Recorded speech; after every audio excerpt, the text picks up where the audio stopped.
반갑습니다. 오늘 대종경 천도품 공부는 제30장, 30장을 공부하시겠습니다. 한 제자가 대종사님께 사롭기를 천도제를 지내는 동안에 축원문을 외우고 헌공도 하고 설법도 하고 독경 등의 효력에 대해서 말씀해 주십시오. 그렇게 말씀을 드렸어요. 이게 그 설법을 듣고 또 독경을 듣고 영가가 어떻게 천도를 받습니까? 그런 내용이거든요. 거기에 대종사님께서 아주 색다른 응답을 하셨어요. 그래서 오늘 이 장에서는 그에 대한 공부를 하시겠습니다. 응답 요지는 지성감천, 지성이면 감천하지 않아요? 그런 위력으로 정성의 등급과 등급의 차이에 정성을 기울이는데 정성에도 등급이 있잖아요. 또 법사의 도력에 의해서 그 효과가 나타난다. 그렇게 말씀하시면서 또 상세한 본문을 다음과 같이 내리셨습니다. 어떻게 상세한 본문을 내리셨는가 하면은 과거에 지은 죄업을 다 받은 후에 자기도 모르게 선도에 들어오는 경우도 있고, 천도제를 지내면 바로 천도받는 것이 아니고 지금까지 지어온 과거 죄업을 다 받고 나서 그런 연후에 천도받는 효과가 나타나기도 한다. 그런 말씀이거든. 그러니 좀 어떻게 들으면은 좀 모호한 말씀도 같고 어떻게 그렇게 되나 그런 이해가 될 수도 있어요. 그런데 그에 대해서 한번 생각해 보십시다. 우리 불가에는 인연과보라 그래요.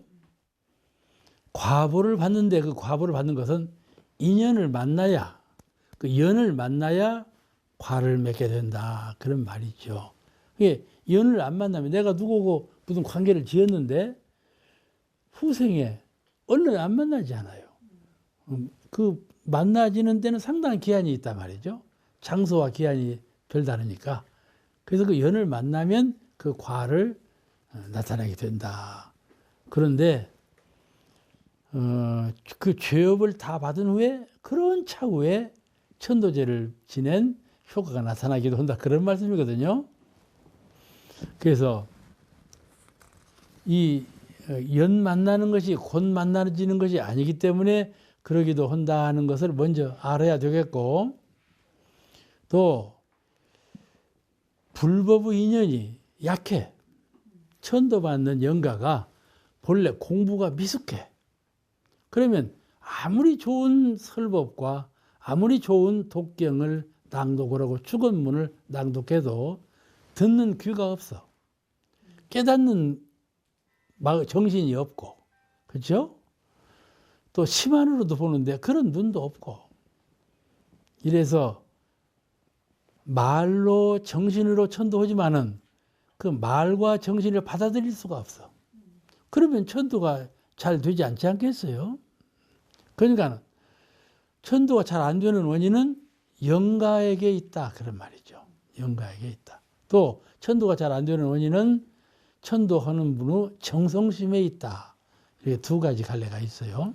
그런데 여기서 하신 말씀 가운데 불연이 약하거나 부처님과 인연이 약하거나 법에 대한 지각, 지금까지 법을 듣고 마음 공부를 잘해서 영문이 열렸거나 또는 법에 대한 지각, 아는 그 법이 아주 어둡고 약하거나 이렇게 되면 그 천도를 잘 받아들이지 못하고 천도 공이 오랜 후에 그 좋은 어떤 기연을 만났을 때 그때 천도 받은 것이 싹이 터서 은혜를 입기도 한다. 그런 말씀으로 이해가 돼요. 이건 제가 해석하는 거예요. 대림사님께서는 그 업을 다 받고 난 후에 천도제의 공이 나타나기도 한다. 그런 말씀만 하셨어. 근데 이에 대한 우리가 이 말씀을 어떻게 이해할 것인가에 대해서 지금 오늘 해도 말씀 드리는 거예요. 전업이라고는 업이 있어요. 우리 불가에는 전업, 그 참여문에도 나오죠. 전업, 전에 지은 업, 또 그 반대말로 후업, 후에 짓는 업, 전업과 후업이라고 그래요. 또 이제 현재 받는 업을 현업이라고 그러고 현업이라고 그래요. 그런데 이 전업을 받은 후에 현업을 받게 된다 그런 말씀이거든. 전에 지은 업장을 다 받아서 소화한 후에 현재 지은 천도제의 결과는 그때 받게 된다 그런 뜻이에요. 그러니까 이 후에 받게 되는 것은 후생에 받게 되기도 해요. 그 생에야 못 받고. 그러니까 한 번 이 몸을 갈아치우고 새 몸을 받았을 때 그때 이 몸 한번 죽음의 경계에 들었다가 몸을 벗어버리고 새 몸을 받는 그 중음기라는 것은 인생의 대심판기거든요. 전생에 한 생 동안 지은 것, 그 업장이 후생 받을 이 몸을 받을 때 이 천명이라는 것이 조성되거든요.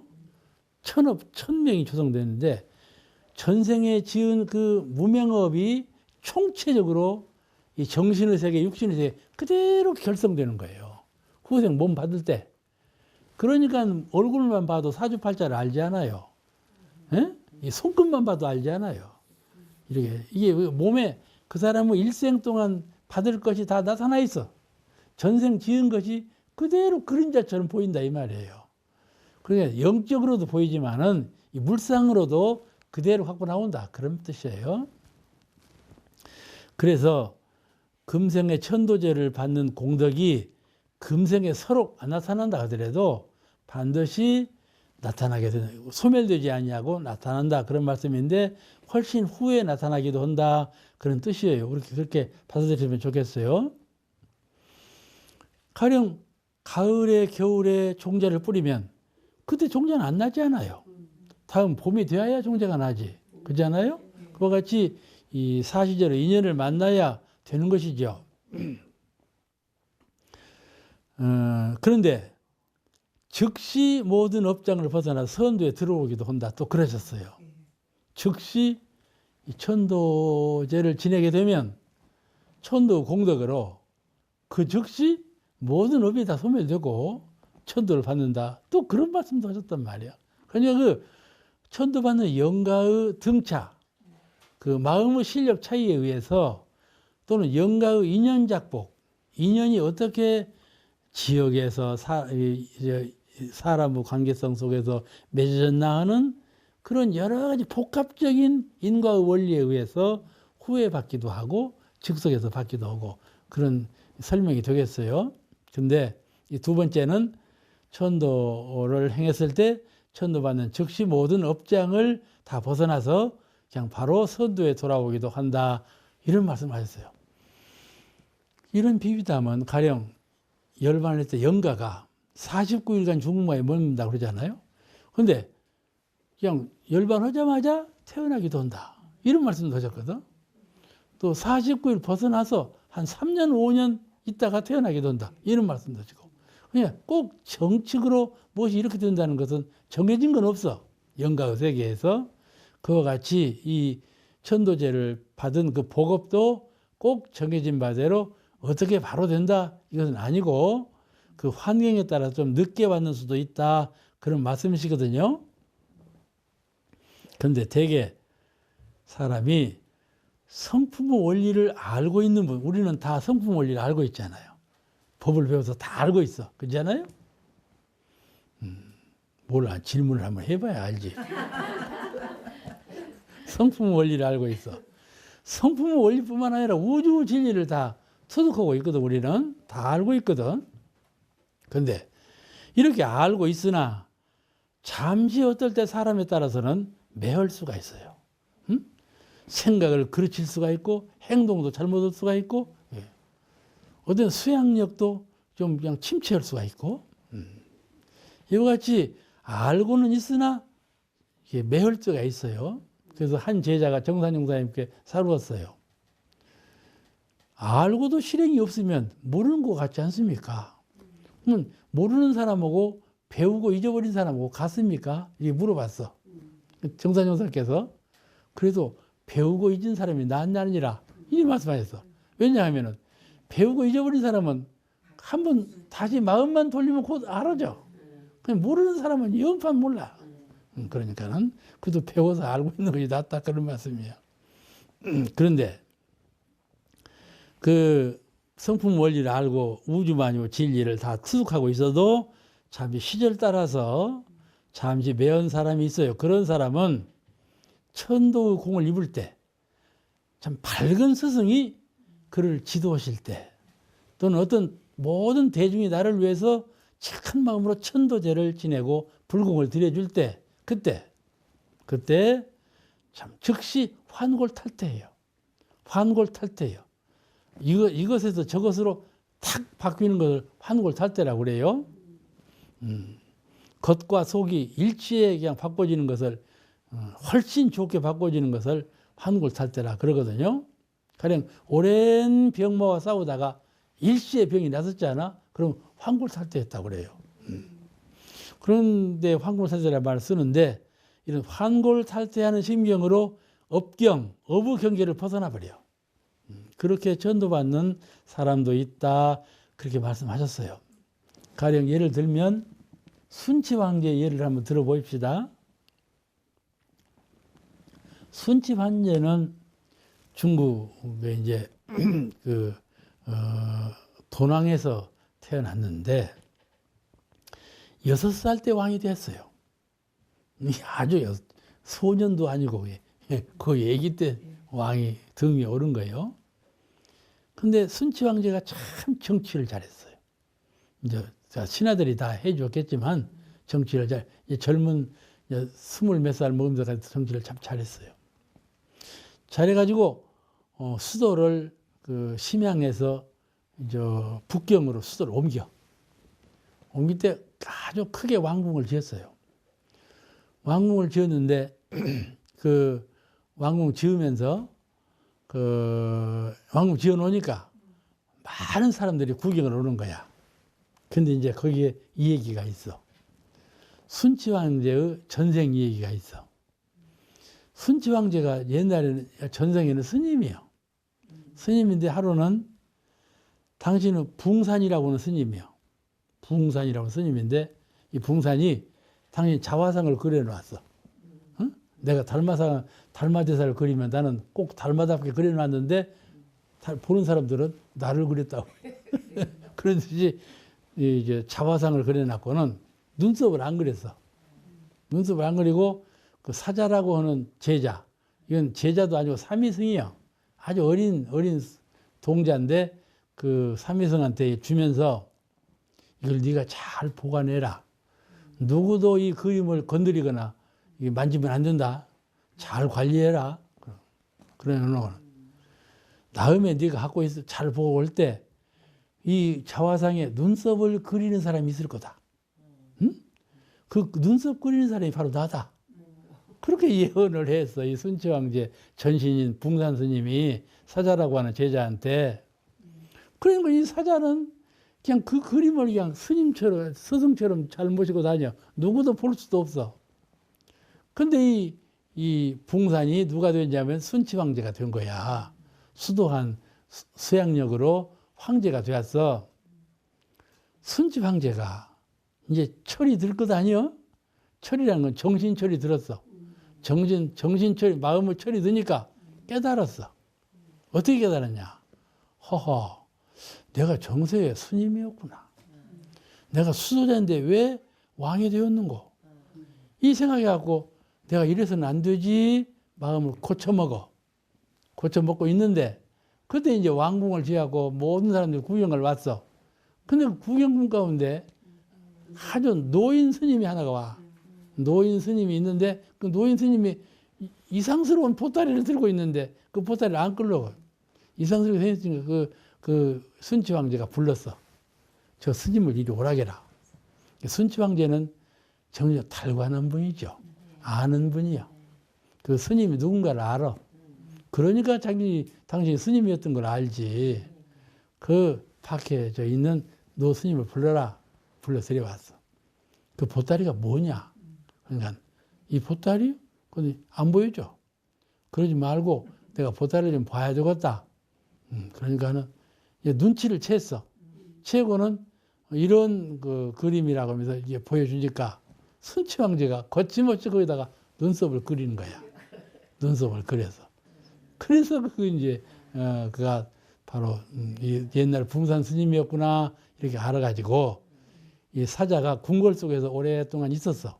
이제 순저 이제 이 사자를 데려다 놓고 이제 길을 들이면서 곧 내가 출가해야 되겠다. 그래가지고 26세 때 출가해 버렸어.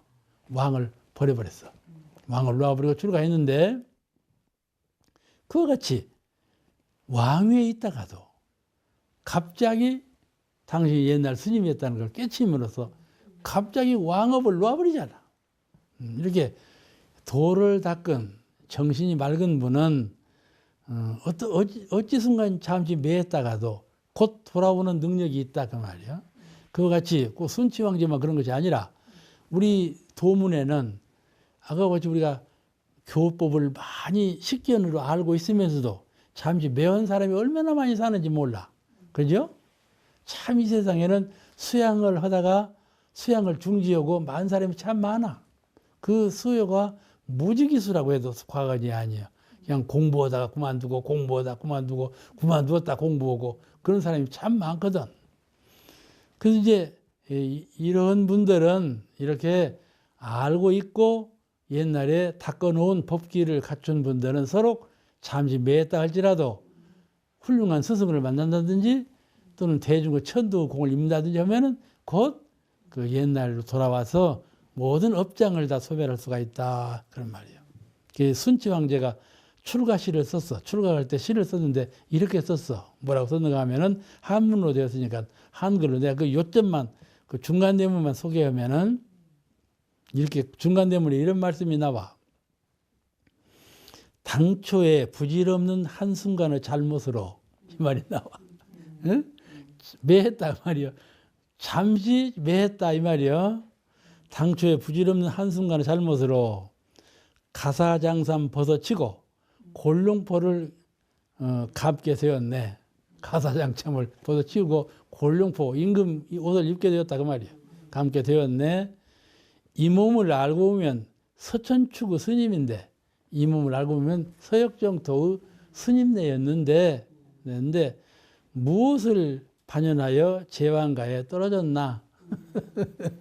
어떤 인연관계로 내가 임금하고 골룡포를 입고 떨어졌나? 그래서 이게 스님은 높은 양반이고 임금은 낮은 사람이고 이렇게 표현이 됐어. 그래가지고 왕궁가를 벗어나 버리고 바로 중이 되었다. 그런 얘기가 있어. 그와 같이 어떤 사람이라도 이런 그 좋은 법연을 만나면은 아주 그 천도를 훌륭한 천도를 받게 돼서 아무리 삼세의 업정이라 할지라도 호련히 벗어버릴 수 있는 기연을 만나게 된다. 대종사의 말씀이 바로 이런 말씀이에요. 본래 이렇게 법을 잘 익히고 공부한 사람은 어떤 기연을 탁 만나면 탁 환골탈퇴하는 그런 해탈의 공덕을 입을 수가 있다 이 말씀이거든요. 세 번째 말씀이 이런 말씀이 있어. 앞길이 미한 중음계에서 후생길을 찾지 못하다가 다시 찾기도 하며 그런 말씀이 법어에 나와 있어요. 중음계에서 앞길을 모른다요. 갈 길을 몰라. 그죠?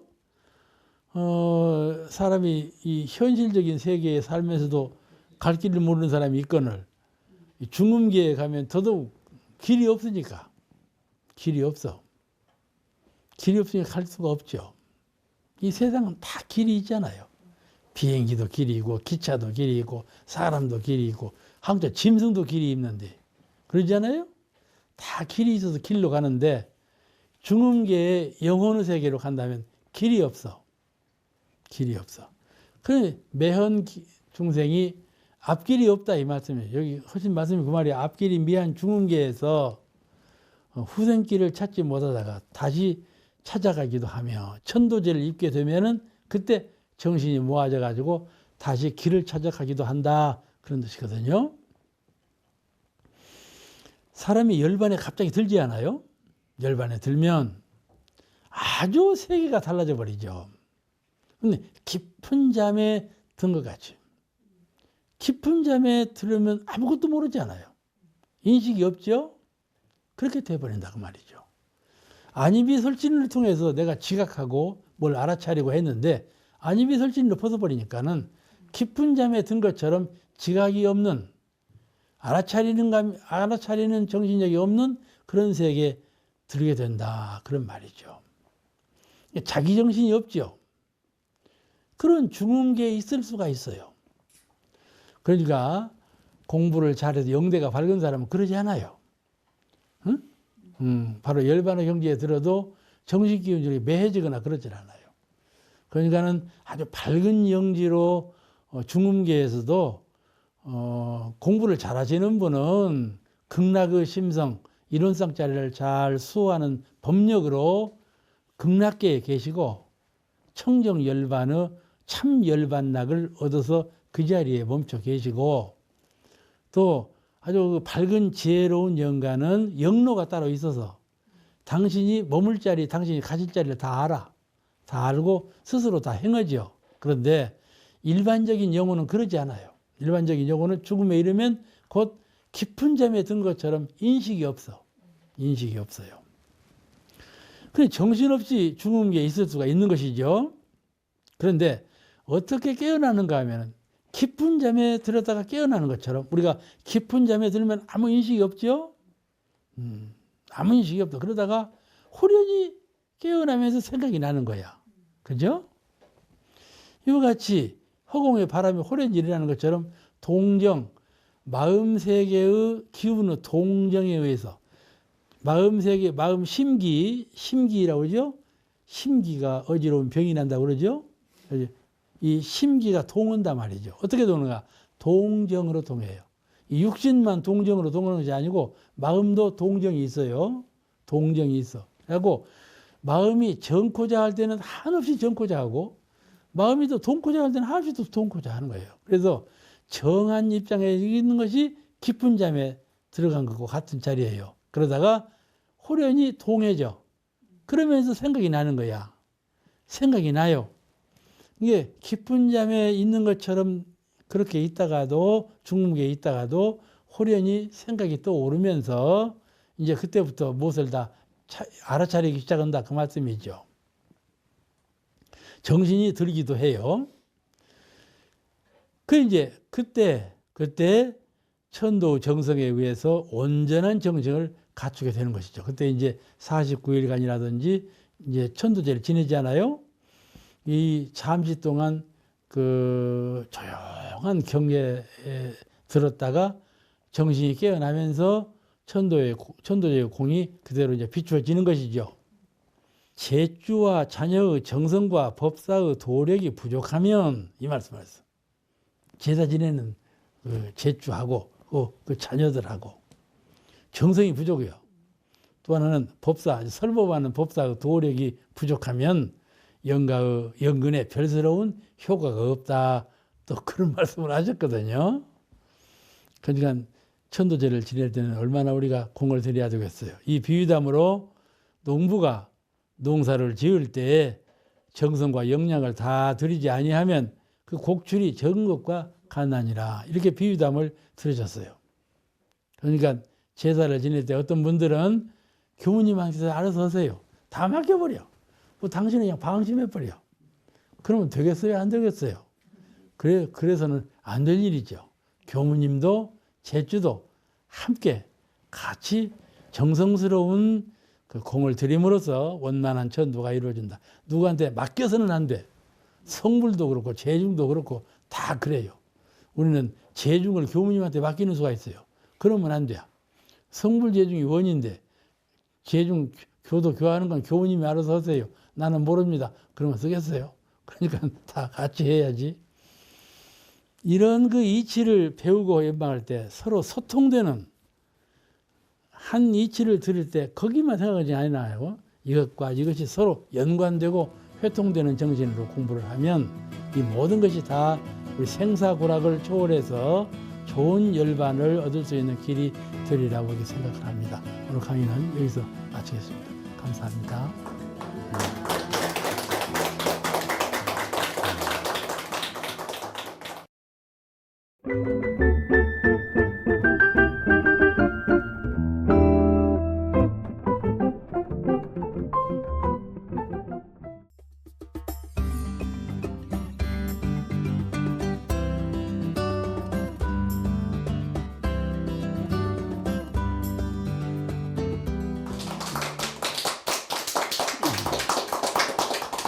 반갑습니다.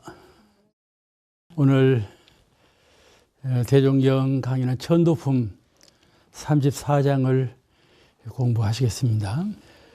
천도제를 모실 때 그 49일간 모시잖아요. 어째서 49일로 하게 되었는가 하고 여쭙는 것이죠. 이제 말씀하시기를 대개 49일간 중음에 어렸다가 인연 따라서 몸을 받게 되기 때문에 49일로 했다. 이거는 과거 부처님 말씀에 인연한 것이지만은 명을 마치는 대로 즉시 이제 후생길 가는 영혼도 있다. 그런 말씀이에요. 그래서 불가에서 중음이라는 말을 많이 쓰거든요. 중음. 이생하고 후생하고 그 중간에 영혼으로만 있는 그 세계, 그걸 중음이라고 그러는데, 이 중간, 가운데 중자하고 그늘음자하고 중음. 이 중음에 대해서 인도에서는 본래 중유라고 했어요. 가운데 중자하고 이스류자, 중유. 바바라고 하는데, 그건 이제 인도 말이고, 그걸 중유라고 번역을 했는데, 전생하고, 금생하고, 후생 그 중간이죠. 이거를 중음이라도 하는 이유는, 양과 음의 서로 상대성을 표준 삼아서 중음이라 그러거든요. 양은 지금 현실 세계를 양이라 그러고, 음은 현실과 반대되는 형상 없는 세계를 음이라 그렇게 말을 해서, 왜 음이라 했는가 하면 양 세계는 밝잖아요. 밝아서 전부 다 이렇게 보이는데, 음 세계는 어둡고 고요하고 그렇기 때문에 음 세계라. 양 세계는 시끄럽잖아요. 시끄럽고 밝고, 그런데 음 세계는 고요하고 어둡다. 은유 세계죠. 은유 세계. 그래서 음이라 그래요. 중자가 붙은 것은 현생하고 후생하고 그 중간의 세계다. 그래서 중자가 붙은 것이겠죠. 우리 영가가 사람이 열반하게 되면 영가라고 그러는데, 영가, 신령 영자하고 멍해가자예요. 멍해가를 붙여놨어요. 무슨 멍해냐 하면 업장은 명해겠죠. 업장은 명해를 졌어. 소가 멍해를 지잖아요. 짐을 졌다 그 말이죠. 자기가 무엇을 끌고 가는 짐을 졌어. 이 짐을 벗어버려야 가볍게 갈 텐데 짐을 지고 가. 그게 멍해가자를 쓰는 거예요. 영가가 초연한 그런 그 본래적인 영혼 같으면 가자가 안 붙었을 텐데, 업장으로 인한 영이기 때문에 영가라 그럴 것 같습니다. 그런데 대개 이제 7일 간격으로 연을 만나게 된다. 그래요.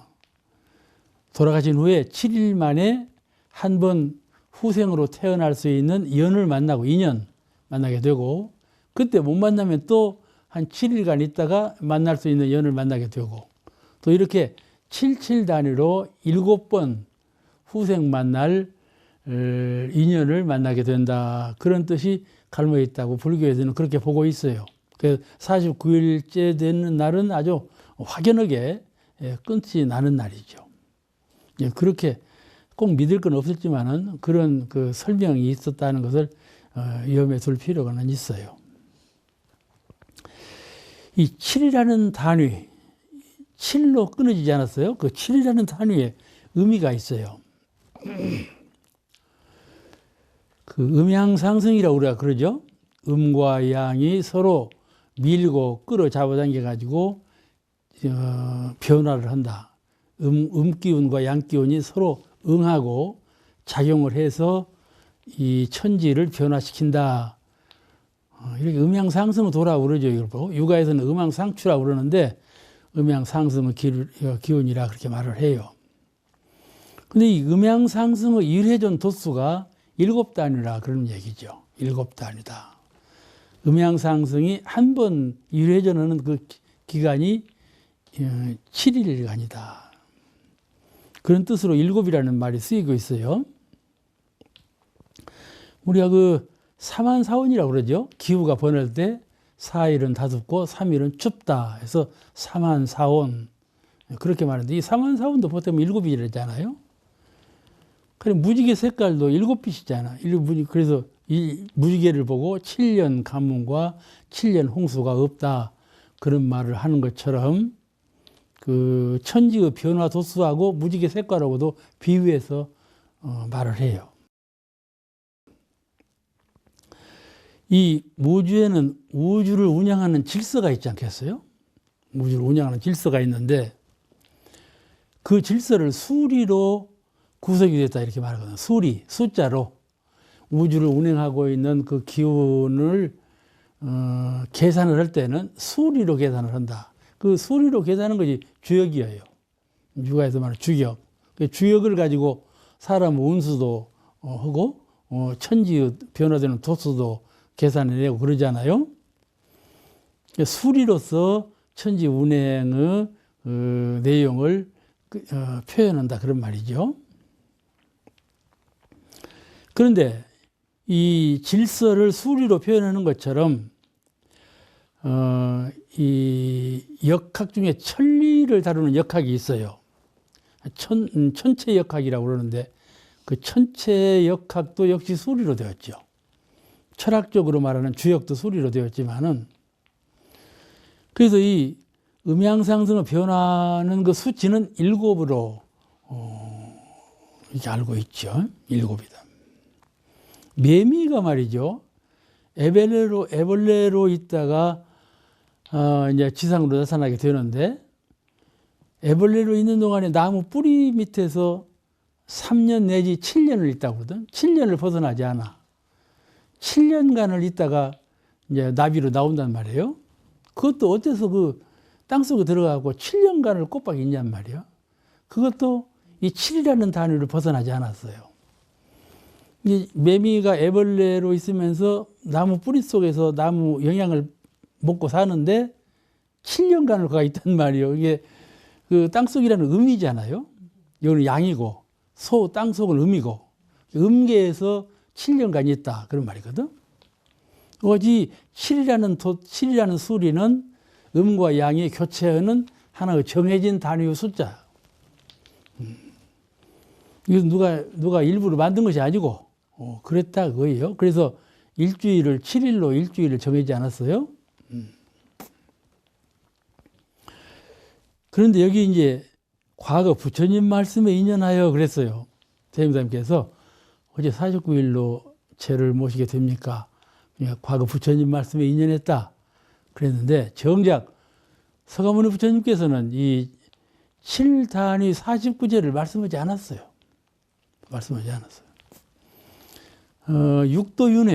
육도윤회를 한다. 윤회를 한다고 이제 설법을 하셨지. 49일로 변화된다는 그런 그 말씀을 하신 바가 없는데, 그것이 그 중국의 그 중국 철학하고 인도 철학하고 이렇게 섞여지는 때가 있어요. 그럼에 따라서 이 49제라고 하는 것이 생겨나게 되었다. 이렇게 학술로는 밝혀지고 있어요. 49제가 본래부터 불교에 있었던 것이 아니고 육도 윤회를 한다. 근데 중음이라고 하는 것이 있다. 거기까지는 나와 있는데 그 천도제를 49일로 해서 천도제를 지낸다. 이거는 그 당시에는 밝혀진 바가 없다. 그런 거이죠. 구사론에 보면 불교의 구사론이라는 책이 있어요. 구사로는 부처님 당대에 있던 경은 아니고 후대에 새로 만들어진 경인데 그 구사론에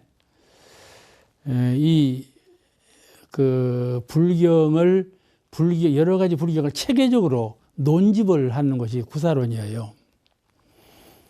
한 5세기 경에 만들어진 경서인데 그 49제가 정착할 때에는 어느 때인가 하면은 6세기에 이제 불교의 그 윤회 사상하고 유교의 이 조상 숭배 사상, 조상 숭배죠. 유교는 아주 철저하게 조상 숭배를 하잖아요. 기독교는 조상 숭배를 안 하죠. 조상 숭배는 안 해요. 절도 않고 그러죠.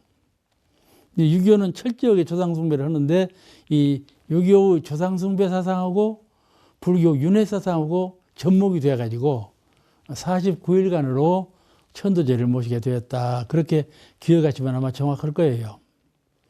서가모니 부처님 당대에는 중음설만 있었지 육도 윤회하고 중음계에 있다가 온다 이런 말씀만 있었지 7일 간격으로 변화하는 49일 천도제에 관한 말씀은 없었다는 것을 기억할 필요가 있습니다. 이 성리학도 마찬가지예요. 성리학도 중국 송대에 와서 성리학이 본격적으로 나타났는데 인도의 성품에 관한 원리하고 유교의 그 천리, 이 천지의 이치, 이 천리하고 접목되면서 이제 성리학이 탄생된 것이거든요. 이와 같이 순수한 인도 사상이 아니고 중국의 유가 사상하고 이렇게 접목이 된 것이 한국과 일본에 전래된 또 중국에 유포된 불교적인 면모라고 보아도 과언이 아닐 거예요. 불교가 인도 불교, 순수한 인도 불교 그대로 가져오지 않았다 그런 말이죠. 중국을 건너오면서 많이 접목되었다. 이걸 알 수가 있어요. 근데 그 내용은 대개 49일간 중음에 어렸다가 어변을 따라 몸을 받게 된다. 그런 말씀이죠. 이 본문에 그렇게 되어 있어요. 49일간 중음에 어렸다가 어변을 따라서 몸을 받게 된다. 그러면 그 49일간 중음에 있다가 어변을 따라서 몸을 받게 된다. 이 말씀이 무슨 뜻인가 하는 것을 한번 더 공부해 볼 필요가 있습니다. 이 중음의 세계는 이 현실 세계하고 둘이 아니에요. 따로 중음의 세계가 있지 않지요. 세계는 한 세계예요. 한 세계인데 다만 몸을 받지 아니하고 영혼으로만 있는 세계를 중음이라 그러는 것이죠. 몸을 받지 아니하고 그 이승과 저승이 둘이 아닌 것처럼 현실 세계하고 보이지 않는 그 음세계하고가 둘이 아니에요. 그래서 영혼은 먹지 않지 않아요? 먹지 않고 입지도 않고 숨도 안 쉬고 영혼이 그럴 뿐이죠. 먹지도 않고 입지도 않고 숨도 쉬지 않고 그럴 뿐이지 그 영혼이 주재하고 있는 세계는 이 세계다 그 말이에요. 그 영혼도 한라산, 백두산이 있는 이 세계에 있다 그 말이에요. 그러니까 과거 서가모니 부처님께서 극락을 말씀하실 때에도 심상극락, 이 정신세계의 극락을 말씀하시고 또 진리적인 진공상태의 극락을 말씀도 하죠. 또 히말라야 산의 영봉이 극락이다 이렇게 말씀도 하시고 여러 가지 표현을 했어요. 극락이라는 표현을. 그와 같이 이 중음이라는 언어에 대한 해석도 다만 세계는 한 세계인데 몸을 받지 않고 영혼으로만 머물러 있는 그 세계를 중음계라 한다. 이렇게 보면 틀림이 없을 것 같습니다. 우리는 숙급다생에 많은 인연을 맺어왔어요. 이 생에도 부모님 인연을 만나고 또 자녀 인연도 만나게 되었지만은 그 전생에도 그 전생에도 우리는 가족적인 많은 인연을 맺어왔습니다. 그렇기 때문에 이 세상을 탄생할 때 인연이 없어서 모두들 안 해요. 거의 다. 인연은 철저하게 많은 인연을 지어놨다 그 말이에요. 우리는 숙급다생을 살아왔기 때문에 그동안에 많은 인연을 지어놨기 때문에 인연이 휘약해서 세상에 못 올 리는 거의 없다. 왜 세상 못 오느냐면 염세. 세상 오기가 싫어. 특별히 염세증이 있다든지 그렇지 아니하면 중업을 지어서 악도로 떨어졌다든지 이런 경우. 그렇지 않으면 수양력이 아주 수승해서 영단으로 법계에 머물 수 있는 실력을 가졌다든지 이렇게 할 뿐이지 그 영가가 후생 몸을 받고 태어날 때 인연이 없어서 못 오는 일은 거의 없다 이렇게 생각하시면 좋을 것 같아요. 그렇지만은 숙급다생에 계속 상극 인연을 맺어왔단 말이에요. 그러면 후생 올 인연이 없죠. 서로 상극으로만 맺어왔기 때문에 인연이 선연으로만 지어지지 아니하고 한번 상극으로 맺어진 인연은요 또 그렇게 맺어지고 또 그렇게 맺어지고 해갖고 아주 그 극심한 상극의 인연으로만 된 사람이 또 있어요. 그런 분들은 인연을 못 만나게 되겠죠. 매우 인연 만나기가 좀 어렵게 되겠죠. 대림사님께서 말씀하시기를 후생 몸을 받을 때 7일 간격으로 또는 49일 간격으로 후생 오기도 하지만은 그냥 열반하자마자 즉시에 착심 있는 곳으로 태어나기도 한다 이렇게 말씀하셨어요. 또 그런 경우도 허다히 많다 그러셨어요. 그런 경우도 있겠죠. 그러니까 꼭 7일이라는 것은 가상적으로 한 말씀이지 영혼이 죽어서 꼭 7일 간격으로 음계에 있다가 태어나는 건 아니고 이거는 그 천지 도수를 봐서 대개 그러하다 그런 뜻이지 꼭 49일째 오늘이 후생 오는 날이다 이렇게 정해진 것은 아니다 그런 말이죠. 이게 근데 그 이해도에 따라서 꼭 49일이라는 오는 것처럼 얘기하는 경우가 퍽 많지요. 그것은 전래에 온 49제의 마지막 천도를 받는 날이다. 그런데 의미를 부각시키기 위해서 하는 말이지 영원히 꼭 49일에 오는 건 아니다. 그런 말씀이죠. 그래서 어부순환을 입는 사람, 업도대로 후생 오는 사람 이런 분은 대개 7일 간격으로 오는 예가 많고 그러지 아니하고 수양은 도력, 수양을 해서 마음의 자유를 회복한 법력을 갖춘 영가는 이런 그 7일 도수에 아무 지장을 받지 아니한다.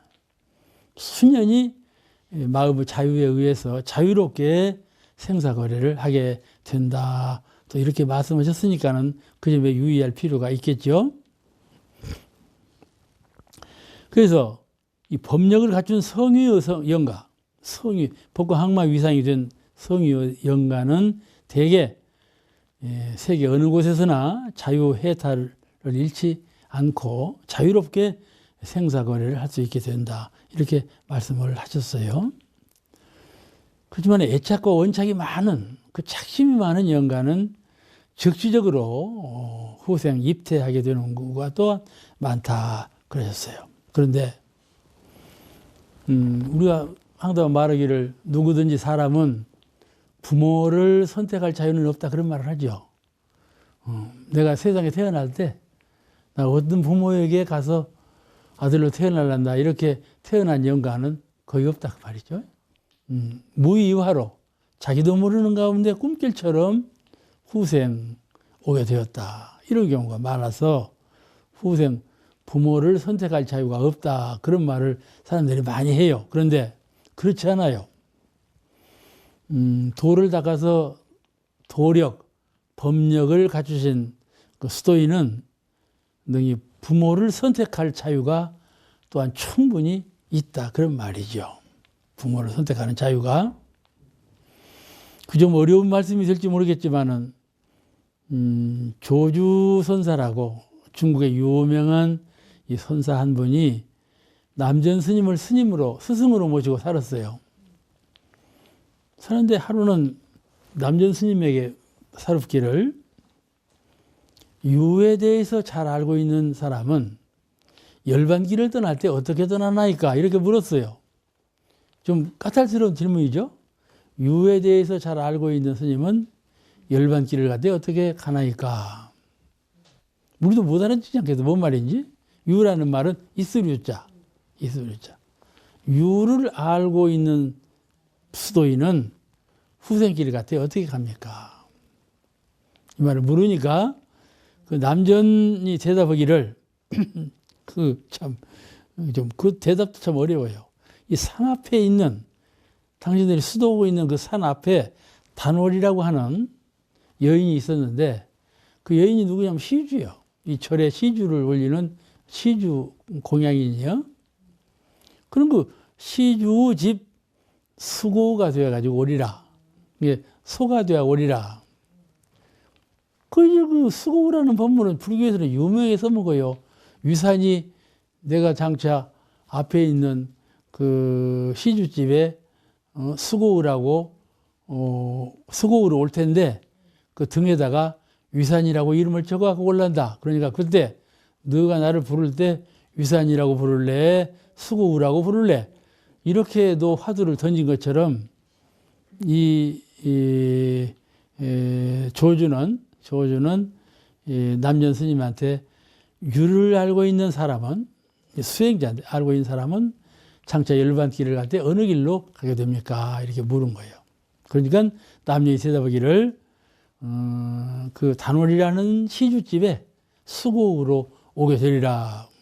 그러니까 수도문정에 들어와서 많은 수양을 해서 도력을 얻었는데 실컷 간다는 것이 암소가 되어서 간다 그러면 그 말이 돼야 그것이 말도 안 되는 소리잖아. 근데 수고우가 되어서 오리라 그랬단 말이에요. 그러니까